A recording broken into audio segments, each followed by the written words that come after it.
I do not think that I have a single garage door installation video, and I'm a garage door guy. It's kind of lame. The thing is, usually I want to listen to my phone like music and stuff instead of film. So I may do like some little tidbit here just to kind of show you the gist of it without making it so you think you can do it on your own and you get hurt. And I'm not saying that you can't, but you just need to be very careful, and I'll try to explain things as I do it. So let's check it out. I'm Johnny Garage Johnson, and this is Hardcore Garage.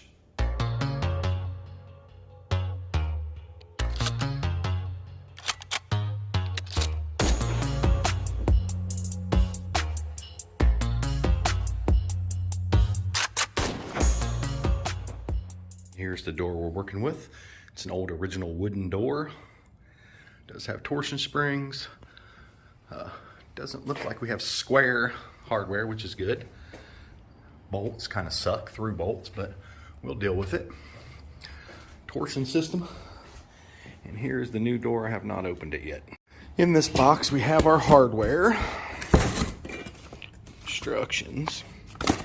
There's your piece together bar back there, your tracks, spring. I don't really like these easy set, easy wind, whatever they call them. It is a Clopay system, I believe. It works. What I like to do usually is get most of my door assembled, or anything that I can assemble before I tear the old door down. If it's cold, windy, super hot, or whatever, you keep the temperature inside the garage the same as it is while you're working, and makes things a lot nicer usually. So I'm going to do that first. We'll assemble most of this stuff. All right, we got that bar assembled, which is harder than it should be because they send you two pieces to be able to get it in this box, and then a little coupler, and then you got to drill it with these 4 screws. Kind of a pain in the ass. End bearings on and the drums are on. Now I'll go to assembling the tracks. All right, we've got the track assembled. This is called a flag angle, and you always put your flat against the flat on the track, and then you put your side brackets on here, and they'll usually be numbered. The lowest number goes on the bottom. This is a 5 and this is a 6, and what that does is just basically stair step the track away from the wall as it goes up. And then I will come over here and just set them where they go, out of the way. After that, I put the angle on the horizontal tracks, and I go ahead and tighten these bolts down tight. You don't want to tighten the track bolts down just yet. And then again, we'll stick them somewhere over by where we're going to be installing, just out of the way. All right, after that, I will get rid of that box of parts, and I will kind of organize my stuff. These are the hinges. Get all your number 1s, number 2s, and number 3s. Bottom brackets, top brackets, rollers. That's your torsion bar drum holders, or whatever they want to call them in this system. And my cables. And then I went ahead and opened up the rest of the doors here, unpacked them, and I always build the bottom first because that's what you're going to need first. This is pretty convenient the way I'm doing this because I've got this big step up here and I'll have to bend all down. But anyway, bottom brackets go on the very bottom corners. These ones have these little pins that drop into the side and then pull up. Number 1's all the way across the top, 1, 1, 1, and the bottom panel was the only one that gets 4 rollers. And then you hook your cables on the bottom little tabs. And another thing to look out for when you get to number 2 is to make sure you get your roller in the roller spot and not in the hinge. All right, we're on to panel number 2, and of course it's going to get number 2s. If you can see them there, I'm upside down when I'm doing this. And again, make sure you get the roller that you can see. This is the hinge hole, this is the roller hole. Number 1's in the middle, boom on the end, and we will start stacking. All right, this is the 3rd panel. Can you see the number 3 right there, maybe? I don't know if y'all can see it in the picture or not, but that's a 3. And one more thing, each of these hinges has a slot, and on the bottom is a hole. You always want the hole to the bottom. Slot, hole. And I have all my panels stacked here in the order that I'll take them. Bottom, 2nd, 3rd, 4th. We'll start taking down this guy here in a second. I went ahead and cleaned up my work area and separated everything out here, so I know these are all the bolts that are going to hold the hinges. These are going to attach the upper and lower tracks. These are going to attach these brackets to the upper flag angle. So let's go. First thing I do is I pop the tension off the spring, unwinding it with my bars. And here's something I noticed though, there was no center bearing put into that. You can see that would have eventually cut that bar in half. We'll look at that a little bit closer when I get it down. Next thing I did after releasing is usually there's going to be 1 or 2 9/16 bolts here, and sometimes a lag going into this upright wood here, but there was not on this old style door. It was wearing on it pretty good. I would say another year, maybe a little longer, it would have snapped in half, and that ain't good when that happens. And wherever the joint is in the track, there'll be 2 7/16 at the top of it, a 9/16 here, and then you'll just lift it up and swing the track down, and there'll be probably another 9/16 holding that back. Not 9/16, 7/16 lag, sorry. And here's what the door looks like before I touch it. Next thing I do before I take that track apart is go ahead and remove all of the upper 7/16 bolts on every hinge, just the top ones, not the bottom ones. And now when I pull that track apart, this top panel will just come completely loose, and the rest of the door will come apart real fast.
Is basically it. Now I'll just load all that crap in my truck. Back to my music. Just a little update here since I can't, or I didn't show you. First thing you do when you're doing a garage door is get the bottom panel centered in the opening and level, okay? And after you do that, then you start to get your tracks on. And whatever side of the door that you had to lift to level, you want to start on the other side, okay? So you know that side of the track, or I'm sorry. Regardless of what I'm saying right now, once you get your panels in there, start to put your tracks up, you want to take a measurement from the top of here to the top of here, or you can pick up a spot on the track here if it's easier if you're working by yourself, and make sure that it's the same on both sides. That way you know that your tracks are leveled to your door and your door is level to the floor. And what that does is when your door starts to come up through here and make this curve, you want it entering that curve the same on both sides. My next step was I just stacked the panels. The rollers are already in there. You bring them up here, drop your panel in from the top, drop them down.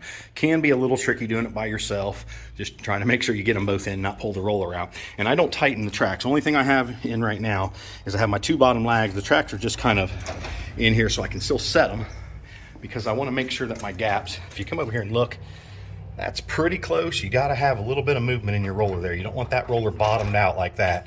So that's not bad. And I try to make the bottom as tight as I can. That way, as the door is going down, it kind of goes into a V, and make sure that bottom panel is centered when it's all the way down. So now that I have these 3 panels in here, I will go ahead and throw those bolts in the 3 center hinges and the sides, my bad. Okay, after I do that, I put that top bolt in there. I'm not going to show you how I do this all by myself because it's kind of funny. But anyway, that top 7/16, that gives me my pivot point. Then I can come down here and I can get my 2 top 7/16 screws in right there. And then I come back here and get my tracks about where I want it. I put a lag in there, and then I come back here again and I make sure that joint is good and tighten those down. Then I go back and tighten that one down, add that bracket, come to this side, and now I will go ahead and put the spring in there before I put the top panel in. That way I still got some airflow and still got some light. All right, we're gonna do this last panel here. Got the spring all in.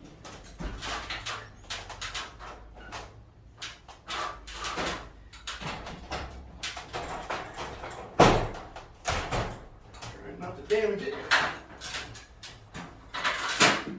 is your main concern.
door did not come with an opener bracket, so I'm going to supply one.